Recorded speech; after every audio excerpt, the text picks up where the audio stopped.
Hello everyone and welcome to today's video. So as I said I was going to do yesterday, I have done another illustration sketch. It's more of a finished sketch than my usual sketches. It's more of an illustration, finished illustration than a sketch, but I approached it like a sketch. So I just scribbled on the page where I thought things were going to go and then filled it in afterwards. But the good thing is I can use this now. I really like how it's turned out, but I can use this on my light box and go over it if I want to. So it's played in my favour treating it like a sketch, if you know what I mean. So I didn't get too uptight with it. But yesterday, I don't know if you saw this yesterday, I had planned out some scenes from a tale, which is I think it's a Danish folk tale called Toller's Neighbours, which is in a new folktale book that I bought in prep for Folktale Week, which I might give a go this year. So these are just some different scenes. That's the scene that I did yesterday of the trolls in the kitchen. And this is what I planned out yesterday here. So they're the three gnomes around the horse, real rough sketch that I did yesterday. But I used that as a guide and I'm really, really pleased. Let me just turn you around again. So I love the light being cast, the light in the dark areas. I like the movement I've got going on in this. I like the little details like the shoe tacks in the mouth and the tacks on the floor. I don't know, I think it's really good.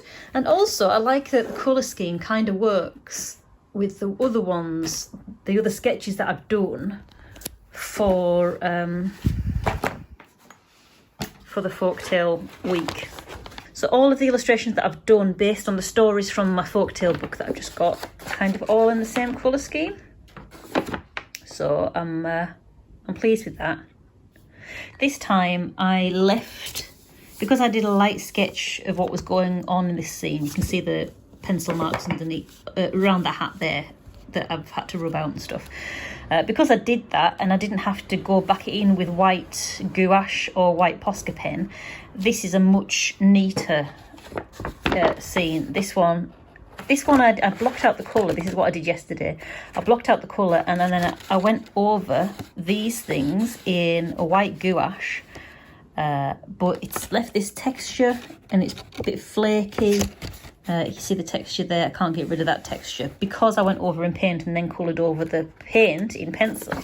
But here I planned it just a little bit better and I think it just feels a bit smoother.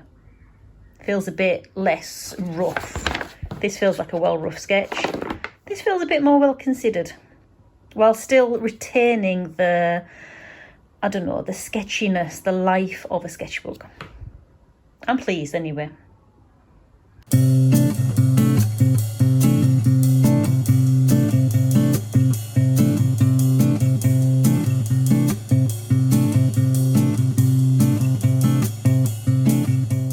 Because it's such a lovely day, we're probably going to take Rolly out.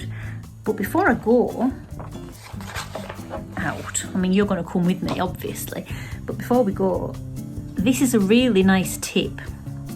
I think I got this from, it's either Charlotte Durance, Naomi Tipping, or Catherine Boyd, who were hosting the 3 Materials Challenge this year. But the Neocolor 2s, as I've mentioned before, so the Caran d'Ache Neocolor 2s, they're water soluble. When I first got them, I didn't want to waste them because they're not the cheapest thing that you can buy.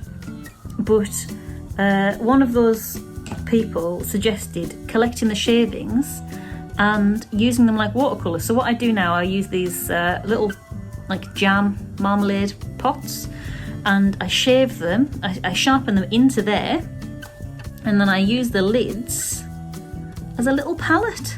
So it's a great way to get the most out of your water-soluble crayons. Just collect the shavings and use them up.